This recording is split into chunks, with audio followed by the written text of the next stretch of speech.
নতমস্তকে প্রণাম জানাই, ধন্যবাদ জানাই তারা যেভাবে আজকের বন্ধকে সর্বাত্মক করেছে, সেই বন্ধ সর্বাত্মক হওয়ার জন্য বাংলার মানুষকে আমি ধন্যবাদ জানাই এবং অভিনন্দন জানাই। বিজেপি বন্ধ করতে হয়নি বিজেপিকে। আমরা এমন এমন জায়গায় গিয়ে আমাদের কর্মীরা হাত জোর করে বলেছে, যেখানে বিজেপির ভোট হয়তো নেই, সেখানে গিয়ে হাত জোর করে বলেছে যে আজকের দিনটা বাজারটা বন্ধ রাখুন। তারা পর্যন্ত রাস্তার ধারে ছোট ছোট বিজনেসম্যান তারা পর্যন্ত সেই আহ্বানে সাড়া দিয়ে তাদের ব্যবসা বন্ধ রেখেছে। সেই জন্য মানুষের হয়তো একটু ক্ষতিও হয়েছে।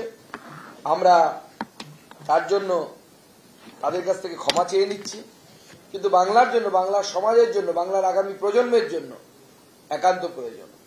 আর পুলিশকে জানাবো শুভনন্দন।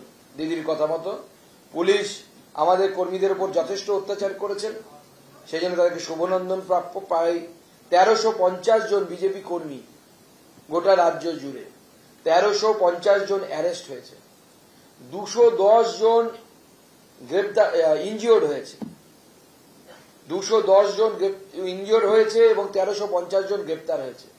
আমাদের প্রমুখ নেতাদেরকে আপনারা জানেন যে এই রাজ্যে শ্রমিক ভট্টাচার্য অন্যতম সুবক্তা হিসেবে পরিচিত, রাজ্যসভার সাংসদ বর্তমানে তিনি।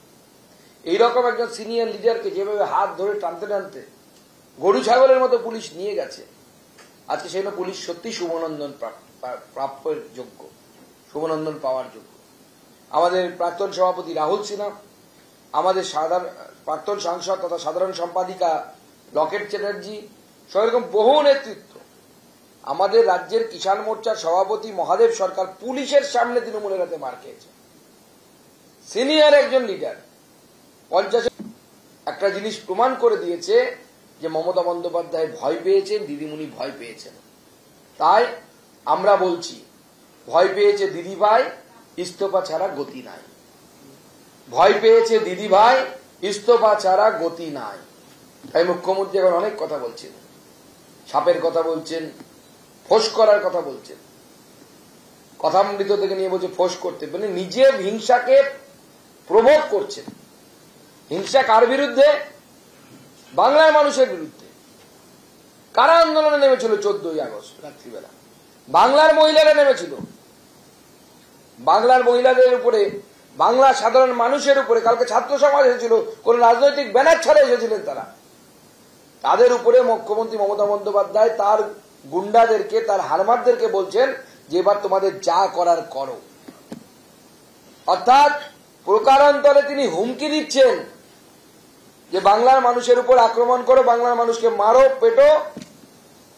মুখ্যমন্ত্রীকে পরিষ্কার বলে দিতে চাই, যদি আপনি ভাবেন যে আপনার গুন্ডার বাহিনী তারা বাংলার জনগণের উপর অত্যাচার করবে, বাংলার জনগণ এর উপর মারধর করবে, আর বিজেপি চুপ করে বসে থাকবে, বিজেপি চুপ করে বসে থাকবে না।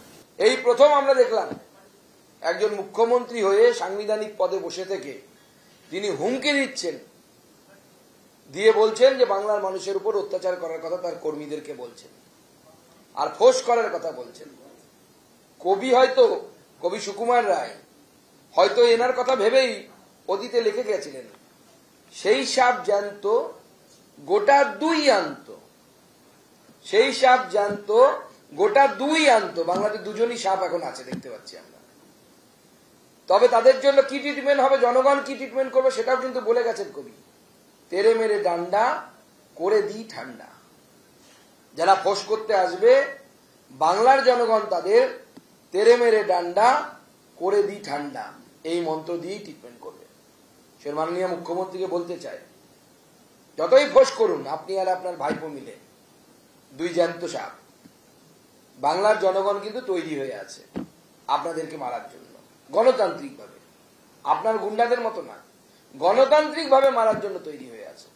যারা ফোঁস করতে আসবে গণতন্ত্রে ফোঁসের জায়গা নেই। গণতন্ত্রে মানুষ আপনাদেরকে শিক্ষা দেবে। শুধু তাই নয়, সেখানে তিনি থেমে থাকেন। আজকে ভাবতে অবাক লাগছে, লজ্জা লাগছে। একজন ভারতবর্ষের ফেডারেল স্ট্রাকচারের মুখ্যমন্ত্রী হয়ে উনি বলছেন বাংলাকে অশান্ত করার চেষ্টা করলে আসাম অশান্ত হবে, মণিপুর অশান্ত হবে, নর্থ। কার ভাষা? যে বাংলাদেশের জামাতের ভাষা, ভারত বিরোধী শক্তিগুলোর ভাষা। বাংলার একজন মুখ্যমন্ত্রী, ভারতবর্ষের একজন মুখ্যমন্ত্রী হয়ে তিনি ভারতবর্ষের একটি অংশকে অশান্ত করার কথা বলছেন, নর্থ ইস্টকে অশান্ত করার কথা বলছেন। আমি কেন্দ্রীয় এজেন্সি যারা ভারতবর্ষের আন্তরিক এবং বাহ্যিক সুরক্ষা দেখে তাদের কাছে অনুরোধ জানাবো যে মমতা বন্দ্যোপাধ্যায়ের উপর সতর্ক দৃষ্টি রাখুন।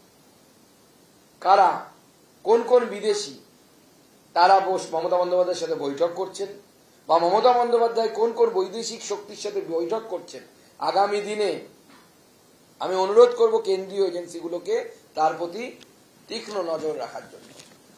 আজকে আপনারা জানেন ভারতীয় জনতা পার্টি বন্ধ বা স্ট্রাইক মঙ্গার দল নয়। আমরা স্ট্রাইক বা বন্ধ ডাকতে পছন্দও করি না, আমরা ডাকিও না। কিন্তু আজকে বাংলায় যে কথা আছে, বলে দুদিনকার বৈরাগী ভাতকে বলে অন্ন। যে মমতা বন্দ্যোপাধ্যায় পারলে প্রতি মাসে একবার করে বন্ধ ডাকতেন, তিনি আজকে বলছেন বন্ধ ডেকেছে, বন্ধ কেন, বন্ধ কেন?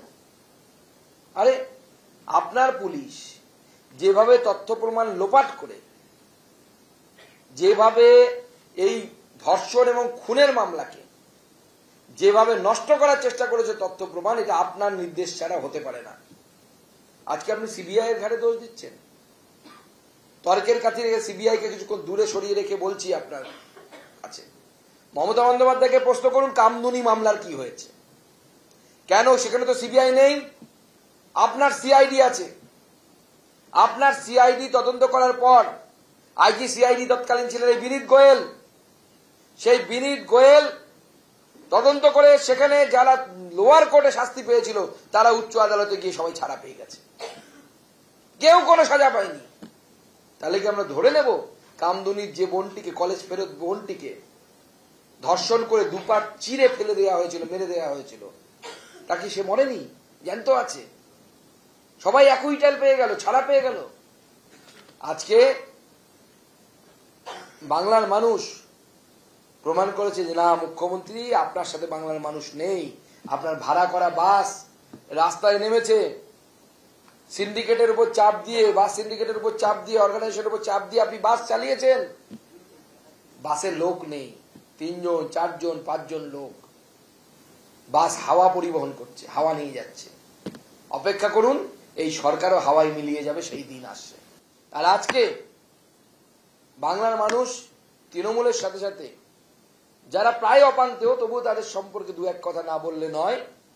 বিনীত গোয়েলের মাথার পেছনে আছে, সবাই বিনীত গোয়েলের অপসারণ চাইছে।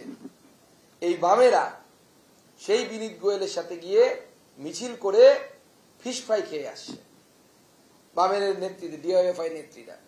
বিজেপি যখন মিছিল করছে লালবাজারে, বিনীত গোয়েলের নির্দেশে বিজেপির মিছিলে ওই টিয়ার গ্যাসের শেল ফাটানো হচ্ছে, আবার বিশেষ ধরনের, গা হাত পা চুল করছিল। আমার চশমা ভেঙে ফেলেছে পুলিশ কালকে মারামারি করতে গিয়ে আমার সাথে, আমার চশমাটা পর্যন্ত ভেঙে ফেলেছে।